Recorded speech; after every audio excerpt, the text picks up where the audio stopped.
Baik, Assalamualaikum warahmatullahi wabarakatuh. Bisa didengar suara Bapak? Bisa, Pak. Bisa ya? Bisa, Pak. Itu bisa, Pak. Oke, baik. Makasih ya.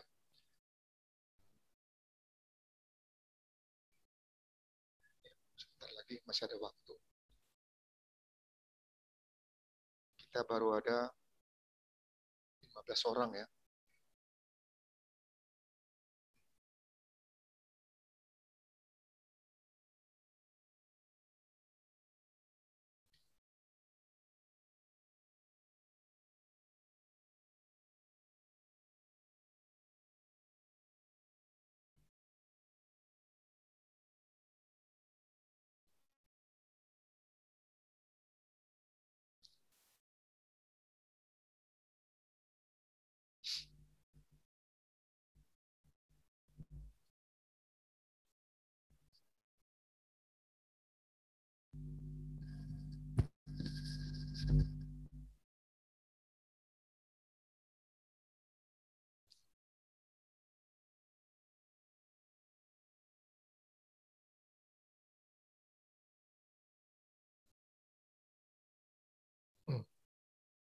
Sudah pukul 9:40. Sudah ada 16 orang. Boleh diserahkan sama Bapak hostnya? Baik, makasih ya. Kita bisa mulai pertemuan ini. Bismillah.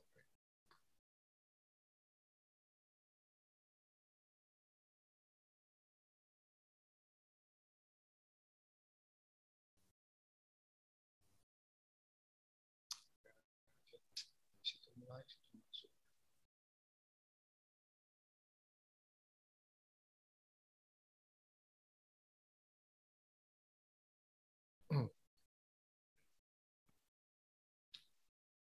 Begini ya caranya. Kasih waktu 9:40. Mulai sudah situ masuk.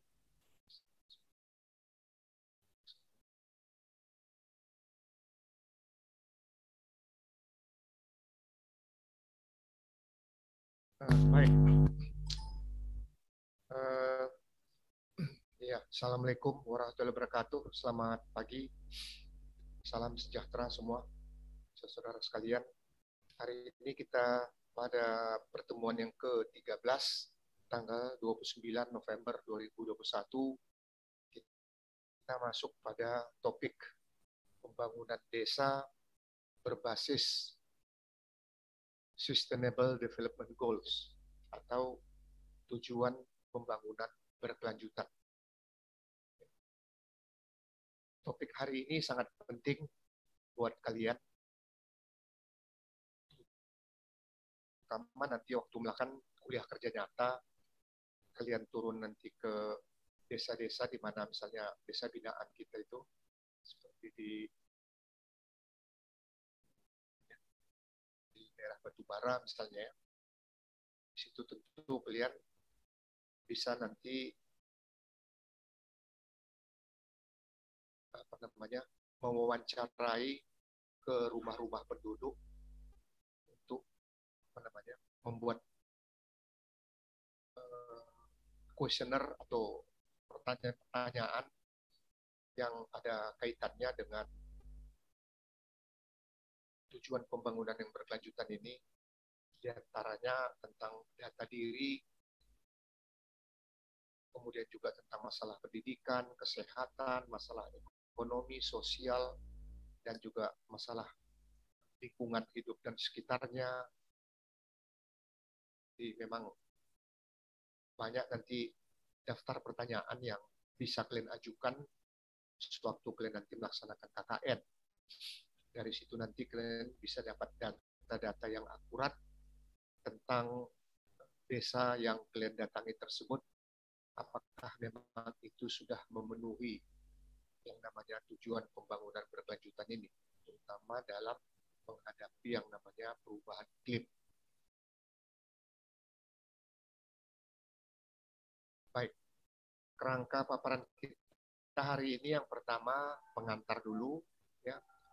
Baru nanti kita masuk tentang pembangunan desa yang berbasis tujuan pembangunan berkelanjutan, tentang Sustainable Development Goals, dan terakhir baru kita masuk tujuan indikator prioritas dari tujuan pembangunan berkelanjutan tersebut di tingkat desa, ya. Baik, pengantar. Kita mulai. Yang pertama, latar belakangnya bahwa tujuan pembangunan yang berkelanjutan atau Sustainable Development Goals ini adalah agenda internasional untuk kemaslahatan manusia dan planet bumi. SDG ini disusun oleh Perserikatan Bangsa-Bangsa yang melibatkan lebih kurang itu 190 dari masyarakat, berbagai pelaku ekonomi, seluruh penjuru dunia, ya. Jadi ini juga ditetapkan pada tanggal 25 September 2015 oleh Perserikatan Bangsa-Bangsa, di mana kita juga Indonesia ikut menjadi anggotanya yang menandatangani perjanjian tersebut, ya. Dan ini akan dijadikan tuntunan dalam pendanaan untuk 15 tahun ke depan. Dan tentu ini tadi diharapkan dapat tercapai pada tahun 2030 ke depan, ya, insya Allah. Nah, ini yang dicanangkan pada tahun 2000 kemarin oleh PBB dan sudah selesai pada 2015 dengan ada 8 agendanya tujuan pembangunan Millennium Development Goals itu. Ini yang sudah disepakati pada Paris Agreement 2015, ya. Ada 8. Yang pertama itu dalam hal memberantas kemiskinan. Yang kedua, mewujudkan pendidikan dasar untuk semua. Yang ketiga, mendorong yang namanya kesetaraan gender dan pemberdayaan perempuan. Yang keempat, menurunkan angka kematian anak. Yang kelima, meningkatkan kesehatan ibu hamil. Yang keenam, memerangi penyakit HIV, AIDS, malaria, TBC. Yang ketujuh, memastikan kelestarian lingkungan. Dan terakhir, yang kedelapan itu mengembangkan kemitraan global. Ada 8, ya, tujuan pembangunan daripada Millennium Development Goals. Ini yang sudah disepakati dari mulai dicanangkan tahun 2000 oleh PBB dan 2015 ini sudah disetujui semua oleh negara-negara anggota pesertanya. Kemudian bagaimana tujuan pembangunan berkelanjutan ini menyempurnakan semuanya tadi, ya. Di sini sudah disepakati dalam sidang umum PBB itu pada September 2015 dia ada mencakup 17 tujuan, 169 sasaran, dan 241 indikator. Ini tentu tujuan pembangunan berkelanjutan ini kelanjutan dari Millennium Development Goals, ya, kelanjutannya, ya. Sebelum-sebelumnya itu namanya Millennium Development Goals, kemudian sekarang lanjutannya adalah Sustainable Development Goals atau tujuan pembangunan berkelanjutan. Jadi berbeda dengan yang MDG tadi, SDG ini tidak membedakan negara berkembang dan negara maju, melainkan ini berlaku untuk semua negara. Juga ada penyempurnaannya, tentu dia lebih komprehensif, dan bagaimana dia bisa menuntaskan keseluruhan yang namanya zero goals, mendekatkan juga hasil-hasil dalam penanggulangannya tadi. Ada prinsip di situ yang inklusif, melibatkan seluruh kepentingan dari masyarakat, pemerintah, para media, filantropi, akademisi, semua dilibatkan. Juga memperluas sumber daya manusianya, baik itu di pemerintahan swasta dan juga yang sumber-sumber lainnya yang terlibat, dan juga memuat cara pelaksanaannya, means of implementation. Nah, dalam menyempurnakan Millennium Development Goals ini, tujuan pembangunan berkelanjutan lebih dia komprehensif, ya. dengan kan lebih banyak negara dengan tujuan yang universal untuk negara maju maupun juga negara-negara berkembang. Yang kedua, tujuannya tadi bagaimana memperluas sumber pendanaannya. Selain bantuan negara maju, juga sumber dari para swasta. Yang ketiga itu bagaimana menekankan yang namanya hak asasi manusia. Hak asasi manusia agar namanya diskriminasi itu tidak sampai terjadi dalam penanggulangan kemiskinan dalam segala dimensinya. Kemudian yang keempat juga ini inklusif, yang tentu ini menyasar kepada kaum yang rentan.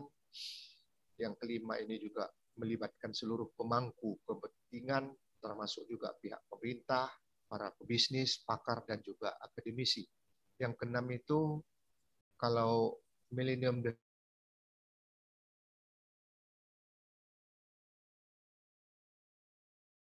untuk menuntaskan seluruh indikator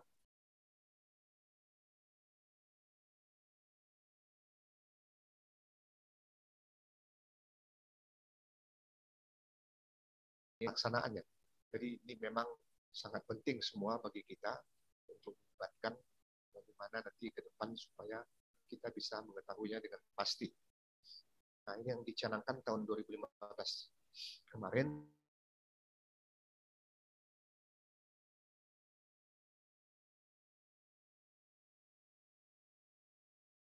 Dan ini tentu akhirnya nanti bisa diselesaikan pada tahun 2013 dengan ada 17 di situ kesepakatan yang bisa diselesaikan. Bagaimana yang pertama tadi yang tanpa kemiskinan, tanpa kelaparan, tentu ini juga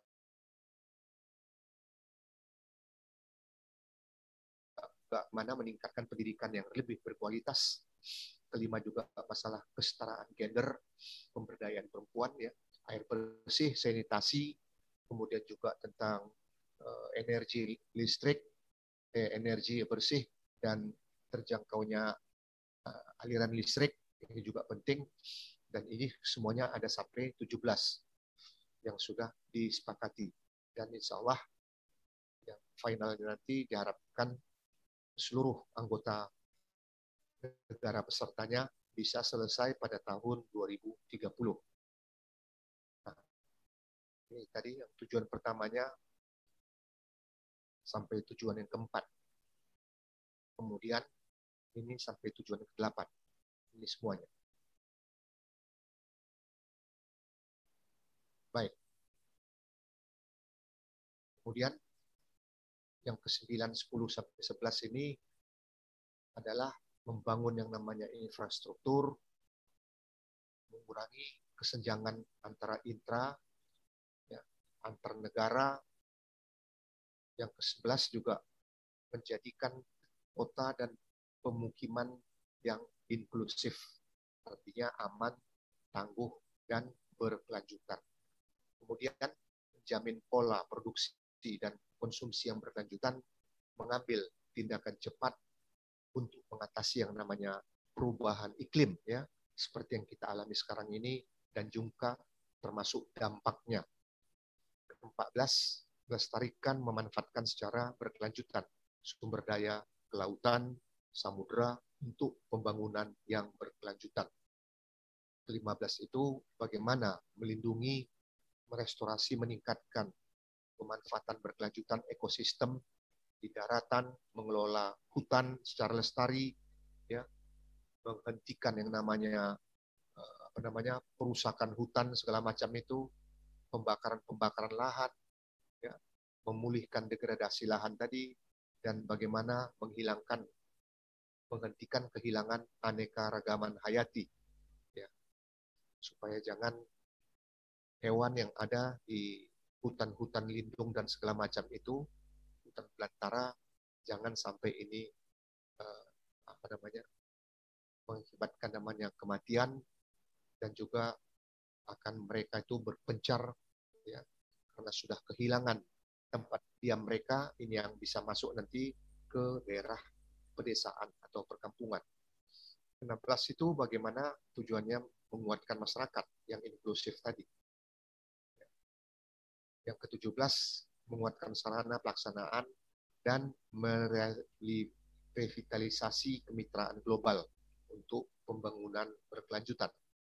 Ini semuanya memang sudah sudah kita laksanakan ya, walaupun memang belum sepenuhnya tercapai, termasuk juga dalam hal karbon dioksidanya tadi, tapi insya Allah nanti ke depan ini bisa kita atasi bersama-sama ya. Ini juga tanda-tanda Zoom-nya juga waktunya sudah mau berakhir. Jadi kalau nanti kita masih dalam pembelajaran hari ini, tiba-tiba dia berakhir, nanti tentu kita kembali lagi pada ID dan password yang sama. Jadi harap maklum ya. Kemudian dalam prinsip Sustainable Development Goals ini ada di situ yang namanya no one left behind. Ya, di situ harus memberi manfaat bagi semuanya. No one left behind, terutama yang kaum rentan serta yang pelaksanaannya melibatkan semua yang namanya pemangku kepentingan, termasuk pemerintah, masyarakat, termasuk. Kemudian juga yang secara integrasi ini juga dilaksanakan secara saling berkait yang menyangkut semua yang namanya dimensi sosial, ekonomi, dan lingkungan. Ini beberapa yang lalu di WA Group kita juga sudah ada Bapak share ini tentang dimensi sosial, ekonomi, dan lingkungan ya, skopnya. Kemudian juga ini dilaksanakan oleh pihak dunia, seluruhnya ini yang terkait dengan tujuan maupun sasarannya. Baik, kemudian komitmen Indonesia, ya, negara kita dalam melaksanakan tujuan pembangunan berkelanjutan ini. Di sini dikatakan tujuan pembangunan berkelanjutan adalah pembangunan yang menjaga peningkatan kesejahteraan ekonomi masyarakat, keberlanjutan kehidupan sosial masyarakat. Kemudian juga ini menyangkut tentang kualitas lingkungan hidup. Nah, terakhir tentu ini pembangunan yang menjamin keadilan dan terlaksananya tata kelola. Ini komitmen kita dalam melaksanakan itu tadi, dan sampai sekarang ini masih terus dijalankan. Mudah-mudahan ini bisa terwujud ya dengan prinsip bebas dan aktif di kancah dunia.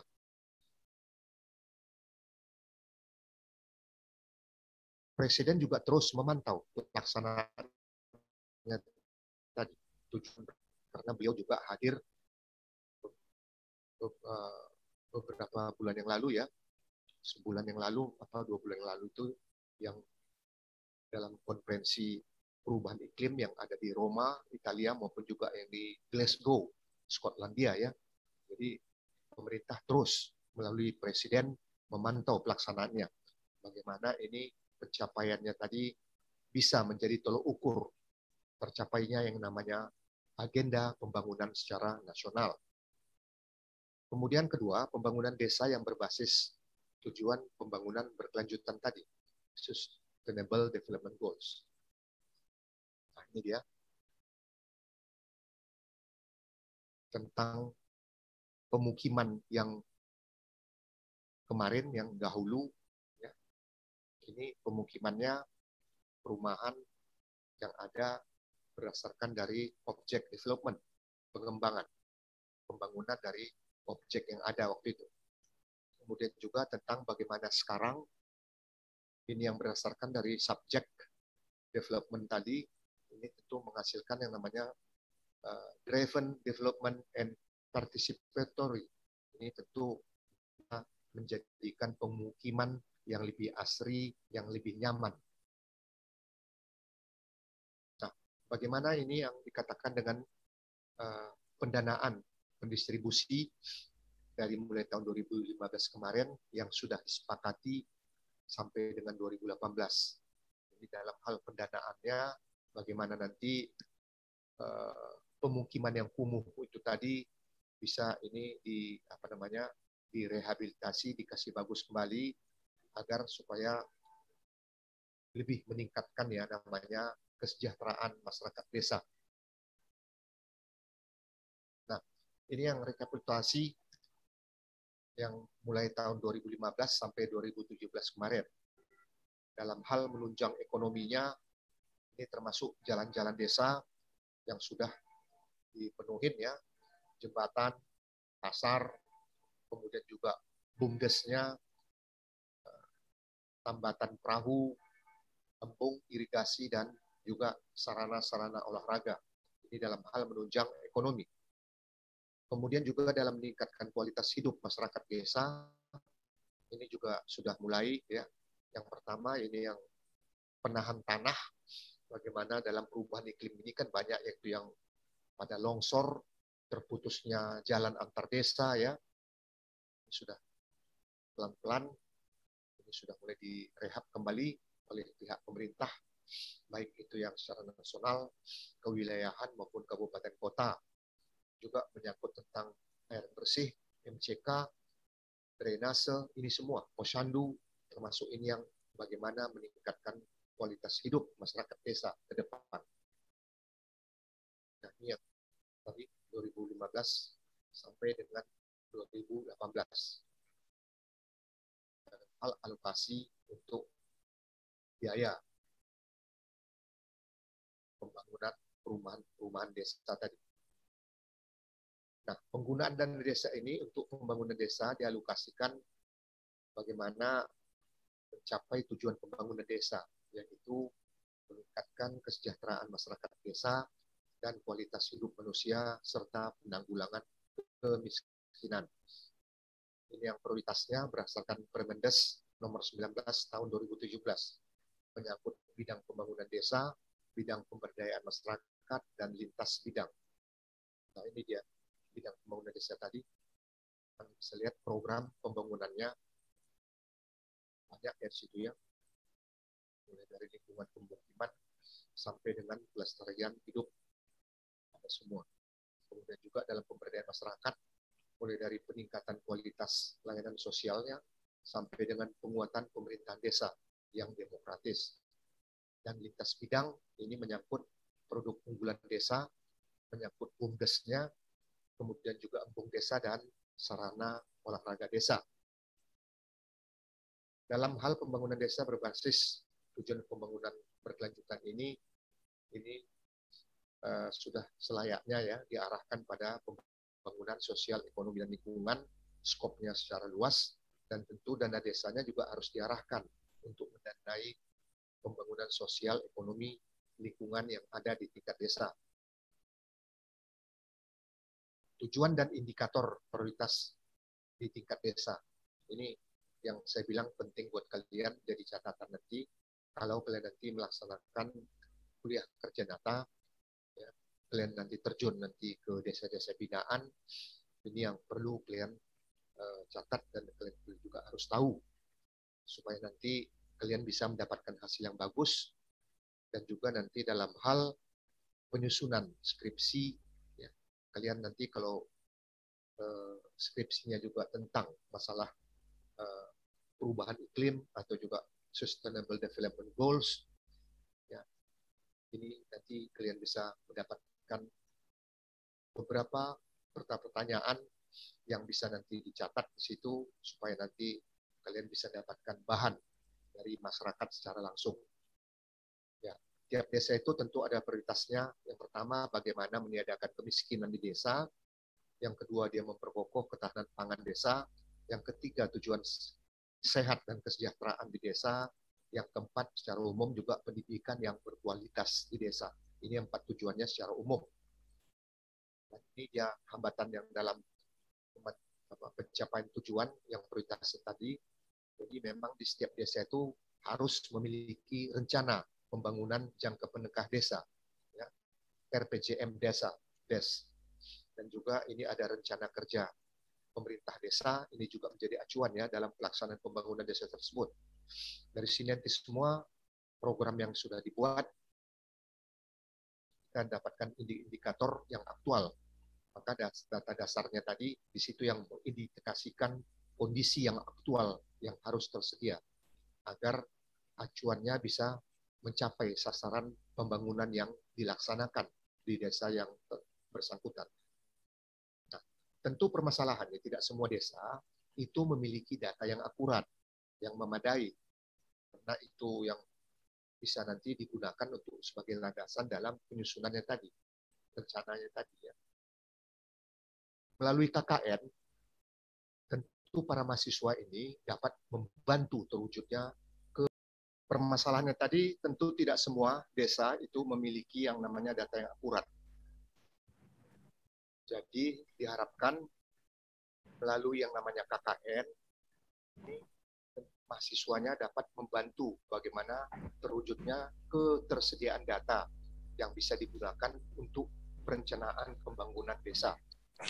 Karena kalian bisa melaksanakan yang namanya kuliah kerja nyata ya, di desa-desa binaan yang ada di Universitas Pembangunan Pancabudi, ya, seperti di Kabupaten Batubara misalnya. Nah, ini dia kuesioner yang dapat digunakan para mahasiswa, kalian-kalian nanti, selama yang melaksanakan KKN atau kuliah kerja nyatanya, bagaimana nanti bisa menghimpun yang namanya data indikator bagi desa sasaran, ya. Karena ini juga penting untuk para pemangku yang ada di pedesaan tersebut, supaya mereka bisa mendapatkan data yang lebih akurat lagi. Dan dengan hasil kuesioner ini, kalian melaksanakan atau melakukan yang namanya wawancara langsung dengan masyarakat ya, dari rumah ke rumah. Ini tentu bisa dapat masukan yang lebih akurat lagi. Dan juga untuk kalian ini sangat penting ya. Tentu ini nanti mana tahu suatu waktu ini kalian bisa gunakan untuk keperluan bahan skripsi. Ini juga sangat penting sekali. Karena indikatornya ini yang sangat akurat kalau kita terjun langsung mewawancarai. Ya, baik, kita mulai aja supaya nanti bisa kalian catat biar kalian tahu.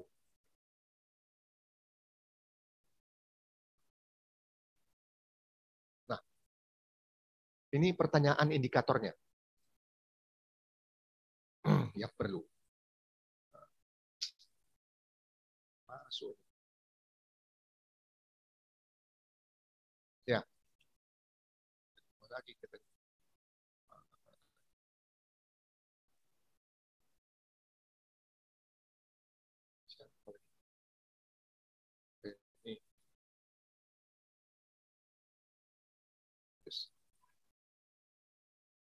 Ya. Jadi pertanyaan indikatornya itu yang pertama itu berapa banyak rumah tangga miskin yang ada di desa binaan itu, di desa kalian yang mengadakan atau melaksanakan namanya kuliah kerja nyata. Berapa total penduduk miskin? Kemudian pertanyaan kedua yang kalian ajukan itu berapa banyak penduduk miskin itu yang mengikuti yang namanya BPJS. Yang ketiga, apakah ada penduduk miskin penyandang difabilitas di desa ini? Yang cacat maksudnya ya. Apakah ini juga sudah mendapatkan bantuan?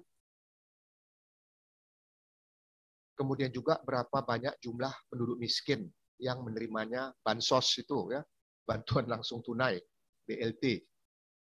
Berapa banyak jumlah rumah miskin yang persalinannya itu difasilitasi pelayanan kesehatan, puskesmas.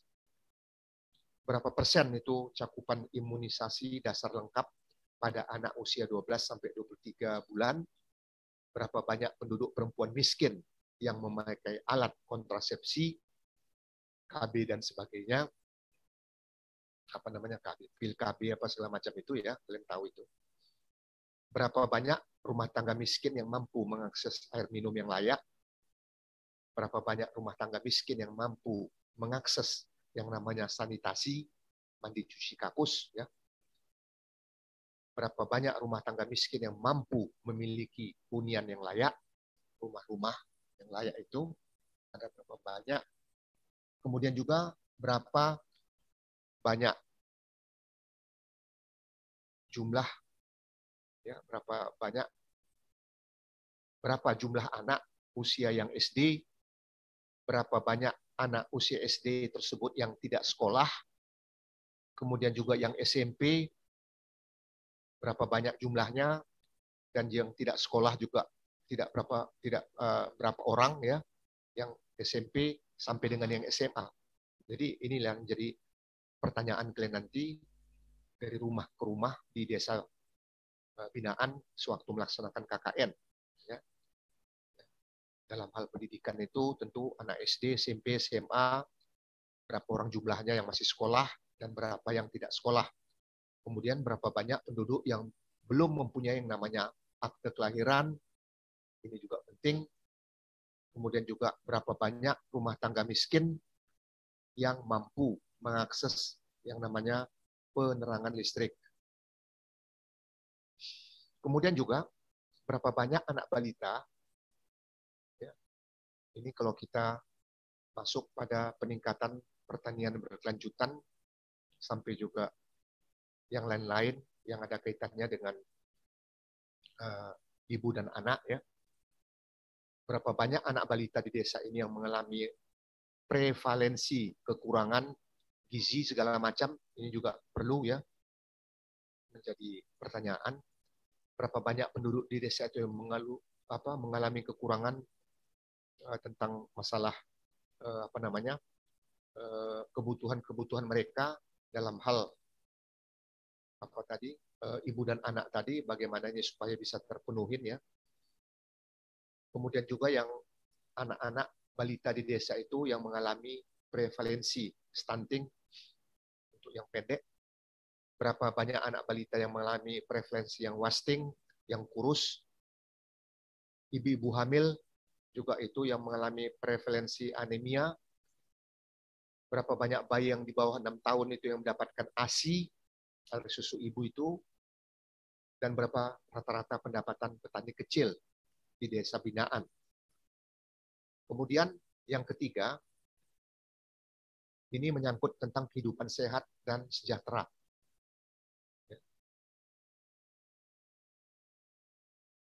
Berapa banyak kasus kematian ibu yang melahirkan di desa tersebut? Kita ambil sampelnya mulai tahun 2017 sampai dengan sekarang misalnya. Berapa banyak ibu yang bersalin yang difasilitasi oleh pelayanan kesehatan, puskesmas misalnya. Berapa banyak persalinan dibantu oleh tenaga kesehatan yang terampil sejak tahun 2017. Kemudian juga kasus kematian bayi yang lahir hidup di desa ini pada tahun 2017, patokannya sampai dengan sekarang ya. Apakah ada penderita HIV? Jika ada berapa orang, berapa banyak jumlahnya? TBC juga begitu, malaria juga begitu, penyakit kusta juga begitu, kemudian juga penyakit kaki gajah atau filariasis. Kemudian juga berapa banyak anak di bawah 18 tahun yang merokok. Nah, ini juga penting ya. Di pedesaan ini masih banyak begini, anak-anak yang belum berusia 18 tahun, belum cukup dewasa, yang sudah pada merokok. Berapa banyak penduduk yang mengalami tekanan darah tinggi, kemudian juga penduduk usia 18 tahun ke atas yang mengalami obesitas, kemudian juga berapa banyak penduduk yang meninggal karena kecelakaan lalu lintas, berapa jumlah kelahiran pada tahun 2017 sampai dengan sekarang, jadi diambil konsepnya per tahun supaya dapat di situ ya data yang lebih akurat. Kemudian juga berapa banyak remaja perempuan usia antara 15 sampai 19 yang melahirkan, dan berapa banyak penduduk yang menerima jaminan kesehatan nasional. Ini yang tujuan ketiga ya. Dan yang pertama sudah menyangkut yang yang bidang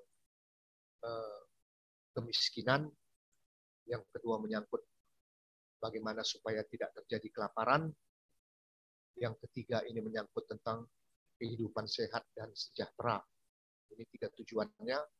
Tujuan yang keempat, bagaimana pendidikan yang berkualitas. Ini kalau kita bicara tentang pendidikan. Indikatornya juga seperti begini, ada 13 daftar pertanyaannya. Jadi apakah desa ini ada SD, kemudian juga nilai akreditasinya ada enggak. Itu juga SMP, SMA. Perlu itu kalian ketahui, kalian catat. Kemudian juga angka partisipasi yang kasar tentang yang sekolah-sekolah swasta ya, yang MI, MTS maupun juga MA. Kemudian juga yang PAUD.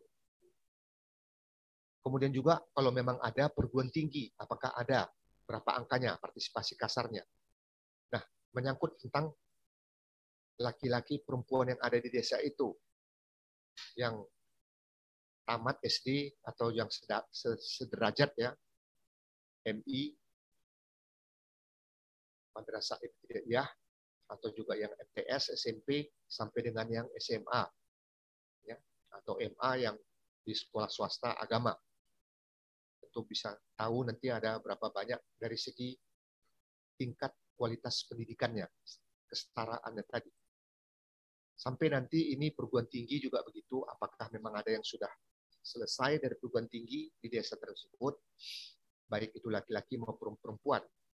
Nah, terakhir tentu yang menyangkut tentang yang buta huruf. Dalam hal pemberantasan buta huruf tadi, apakah ada penduduk usia antara 15 sampai 59 tahun yang masih buta huruf. Nah, itu semua dari Bapak. Ada 4 situ yang secara umum yang kita ambil, yang ada kaitannya dengan hasil kesepakatan secara secara global tentang yang namanya tujuan pembangunan yang berkelanjutan tadi yang sudah kita setujuin yang terakhir pada tahun 2015 kemarin waktu ada pertemuan Paris ya 2015 dan sekarang sudah dijalankan, diharapkan insya Allah 2030 pemerintah kita karena sudah ikut menyetujui tentu juga harus komit dengan pernyataan tersebut, harus bersama-sama untuk menuntaskannya agar masyarakat kita bisa hidup aman dan sejahtera. Itu ini sesuai dengan sila kelima kita, bagaimana menciptakan masyarakat adil dan makmur tadi di Indonesia. Baik, itu semua dari Bapak. Hari ini nggak ada kuis ya untuk kalian, tapi yang tadi memang sangat penting buat kalian itu. Karena kalian nanti akan melaksanakan KKN di desa-desa di mana nanti yang kalian pergi itu, desa-desa binaan kita yang ada di Pancabudi ya, seperti yang di Kabupaten Batubara misalnya, ini perlu kalian catat nanti daftar pertanyaannya. Boleh nanti kapan kalian apa sama Bapak, ini boleh Bapak kasih sama kalian nanti daftar pertanyaan yang menyangkut 4 tujuan tadi. Karena ini yang langsung ke tingkat pedesaan.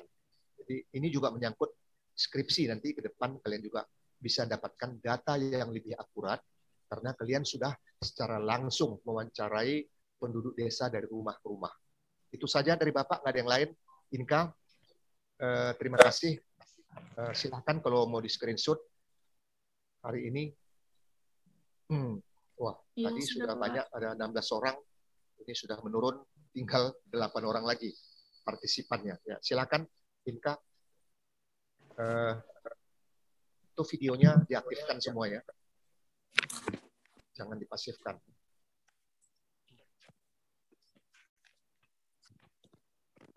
Sudah tinggal 8 orang lagi nih. Kalau di pertama tadi masih ada saya tengok 16 orang. Ini sudah masuk yang putaran kedua, zoom-nya rupanya pada ngilang semua. Ini yang penting. Jadi catatannya ini yang penting. Ada 8 orang ya. Bukan yang di awal, tapi ini yang di belakang. Yang harus dicatat berapa sampai di akhir pertemuan kita ke-13 ini yang tetap mengikuti yang namanya perkuliahan secara online. Kalau sudah selesai, Inka, sudah boleh kita tutup pertemuan kelas ini? Ya Pak, sudah Pak. Sudah ya, sudah selesai ya, sudah di screenshot. Dan nanti hasilnya tolong dikirimlah ke email Bapak ya. Pertemuan kita yang ke-13 ini. Hari ini memang tidak ada kuis untuk kalian. Terima kasih sebelumnya Bapak ucapkan untuk kalian atas partisipasi pertemuan kelas kita yang ke-13 ini. Bapak harap insya Allah minggu depan pertemuan yang ke-14 sampai dengan pertemuan yang ke-16 ya, ujian akhir semester itu supaya ini bisa terpenuhin semua ya absensi kita yang ada. karena ini menyangkut tentang masalah etika, ya, masalah juga dalam hal pembuatan kuis maupun juga tugas-tugas. Ini penting untuk kalian di luar yang namanya UTS maupun UAS. Itu yang untuk melengkapi semua hasil angka yang bisa dipenuhi di akhir pertemuan kita yang ke-16 tadi. Baik. Nggak ada yang lain dari Bapak. Terima kasih sekali lagi. Bapak ucapkan Assalamualaikum warahmatullahi wabarakatuh. Selamat pagi, salam sejahtera. Semoga sukses buat kita semua hari ini.